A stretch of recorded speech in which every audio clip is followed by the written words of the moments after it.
आरती office जाने के लिए अपने बाथरूम के शीशे के सामने खड़ी होकर अपने बाल संवार रही थी। तभी अचानक उसकी नजर नीचे पड़ती है। वो देखकर हैरान थी कि वो एक बालों के ढेर पर खड़ी है और चारों तरफ बाल ही बाल पड़े हैं। ये देखकर आरती बहुत तेज चिल्लाई, आह! दीपक उसकी बात सुनकर उसके पास आया। क्या हुआ आरती, तुमको ऐसे क्यों चिल्ला रही हो? यहाँ पर बहुत सारे बाल हैं। अच्छा, पर मुझे तो यहाँ पर एक भी बाल नहीं दिखाई दे रहा है। दीपक, लेकिन यहाँ पर अभी बहुत सारे बाल थे। आरती, तुम ना जाने क्या हो जाता है। पता नहीं, तुम कुछ दिनों से मुझे सही नहीं लग रही हो। चलो नाश्ता करो और ऑफिस चली जाओ। आरती ऑफिस में जाने के लिए अपनी कार से निकलती है और कार में बैठकर ऑफिस निकल जाती है। वो कार ड्राइव कर रही थी, तभी उसे लगता है जैसे पीछे की सीट पर कोई बैठा है। वो बार बार गाड़ी में लगे शीशे से पीछे की सीट पर देखती है। तभी वो देखती है कि पीछे की सीट पर एक लड़की बैठी है, जिसकी गर्दन पर अजीब से निशान है और उसके बाल बिखरे हुए हैं। ये देखकर आरती बहुत चिल्लाती है और ब्रेक मारती है, लेकिन तभी वो देखती है कि गाड़ी में कोई भी नहीं था। मुझे आजकल क्या हो रहा है, मुझे कुछ भी समझ नहीं आ रहा। वो दीपक को कॉल करती है। दीपक, मुझे फिर से कुछ दिखाई दिया। मेरे साथ कुछ बहुत अजीब हो रहा है। आरती, तुम इन सब के बारे में मत सोचो। अच्छे से ऑफिस जाकर काम करो और हम शाम में बात करते हैं। रात में आरती घर आती है। दीपक और वो खाना खाते हैं और बेड पर सोने चली जाती है। वो सो रही होती है, तभी उसके कानों में आवाज आती है, आरती, तुम सो गई क्या? आरती की आंख खुलती है। वो डर जाती है। उसके सामने एक औरत खड़ी थी, जिसको उसने अपनी कार में देखा था।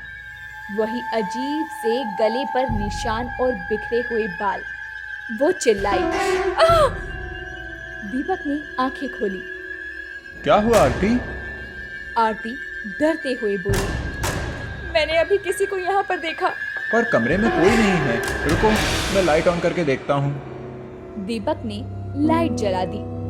क्या हुआ आरती, क्यों बेवजह चिल्ला रही हो? यहाँ पर कोई नहीं है, कहीं पर कोई नहीं है। आरती, तुमको क्या हो गया है? बड़ी बड़ी अजीब सी हरकतें कर रही हो। मैं मुंह धोकर आती हूँ, पता नहीं मेरे साथ क्या चल रहा है। आरती मुंह धोने के लिए गई। वो शीशे के सामने खड़ी थी। जैसे ही उसने अपना चेहरा वॉश बेसिन के ऊपर किया, तो उसने देखा सामने वही औरत खड़ी है। इस बार तो आरती को चक्कर आ गए। वो गिर गई। गिरने की आवाज सुनकर बाथरूम में दीपक गया, उसको उठाकर बेड पर ले आया और उसे होश में लाया। क्या तुम्हारी तबीयत सही नहीं है? इस पर रोते हुए आरती बोली, एक औरत मुझे बार बार दिखाई दे रही है। उसके गले पर अजीब सा निशान है, बिखरे हुए बाल हैं। ऐसा कुछ नहीं है, बस तुम्हारे मन का वहम है। तुम सो जाओ, आओ मेरे पास आओ, मेरे गले लगकर सो जाओ। दोनों एक दूसरे के गले लगे हुए थे। तभी आरती देखती है कि पीछे वही औरत खड़ी हुई थी। आरती को घूर रही थी। आरती बुरी तरह से डर गई। वो अपने हाथों को दीपक के ऊपर से हटाती है। तभी वो देखती है कि उसके दोनों हाथों पर खून लगा था और वो ये देखकर बहुत तेज चिल्लाई, बचाओ, बचाओ। क्या हुआ आरती, अब क्या हो गया? अब तुमको क्या दिखाई दे गया? इस पर आरती तेजी से बोली, क्यों मुझे तंग कर रही हो?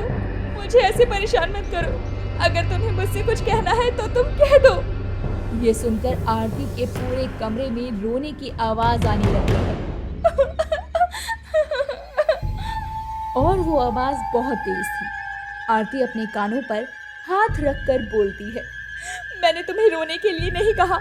मैंने तुमसे कहा है कि तुम्हें मुझसे जो बोलना है बोलो। तभी वो औरत सामने आकर खड़ी हो जाती है, जिसे देखकर दीपक भी बुरी तरह से डर जाता है। वो लड़की बोली, आरती, मैं जो तुमसे बोलना चाहती हूँ वो दीपक से पूछो, ये तुम्हें सब बता देगा। ये सुनकर आरती हैरानी से दीपक से बोली, दीपक, ये कौन है और क्या है जो तुमने मुझसे छुपाया है? मुझे सब सच बताओ। आई एम सॉरी आरती, मैं तुम्हें बताना चाहता था, लेकिन मैं हिम्मत नहीं कर पा रहा था। तुम्हें याद है, हम एक पार्टी करने के लिए गए थे। वहाँ पर मुझे सिमरन मिली। सिमरन और मैंने बहुत बातें की। तुम अपनी सहेलियों के साथ बिज़ी हो गई थी और मैं सिमरन के साथ बिज़ी हो गया। उसके बाद मैंने नशा होने का बहाना बनाया और तुम्हें घर छोड़ दिया और वापस से पार्टी में चला गया। सिमरन और मैंने ड्रिंक की और एक कमरे में चले गए। वहाँ हम दोनों के बीच वो सब कुछ हुआ था। उसके बाद मुझे इस बात का बड़ा अफसोस हुआ, तो मैंने सिमरन से कहा, मैं तुम्हारे साथ नहीं रह सकता। मेरी वाइफ मुझे बहुत प्यार करती है और मैं भी उससे बहुत प्यार करता हूँ। मैं बहक गया था, मुझे जाने दो। इस पर सिमरन बोली, मैं तुम्हें बहुत पसंद करती हूँ। बहुत दिनों से तुम्हें पाना चाहती थी। अब मैं तुम्हें कहीं भी नहीं जाने दूंगी। अगर तुम गए तो मैं अपने साथ कुछ भी कर सकती हूँ। सिमरन, तुम पागल हो गई हो? ऐसा कुछ नहीं होता। तुम कुछ नहीं करोगी। मैं जा रहा हूँ अपनी बीवी के पास। उसके बाद मैं कमरे से बाहर आया और जैसे ही मैं कमरे से बाहर आया, उसने फांसी लगा ली। मुझे याद आया, मेरा फ़ोन कमरे में ही रह गया था। मैं फ़ोन उठाने वापस आया। सिमरन तब तक फांसी के फंदे पर झूल चुकी थी। मैंने उसे वहाँ से उतारा, ब्रीफ केस में रखा और रास्ते में नहर के किनारे डाल दिया।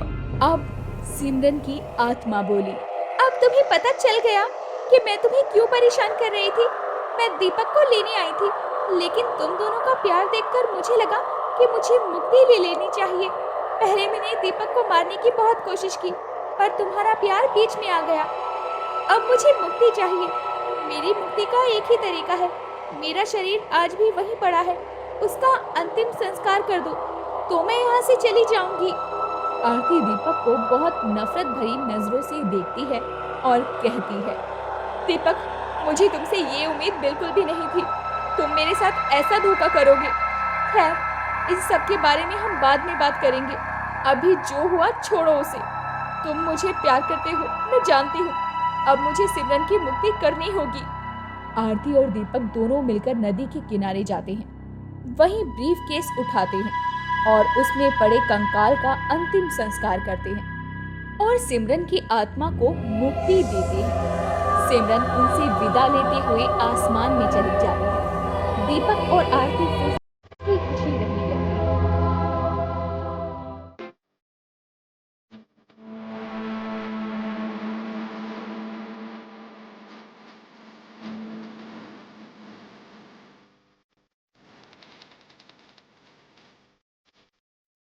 अगर आपको हमारी कहानियाँ पसंद आ रही है तो please like, share and subscribe कीजिए। आपका फीडबैक एंड सजेशंस हमारे लिए बहुत कीमती है, इसलिए please leave a comment and bell icon दबाना ना भूलें।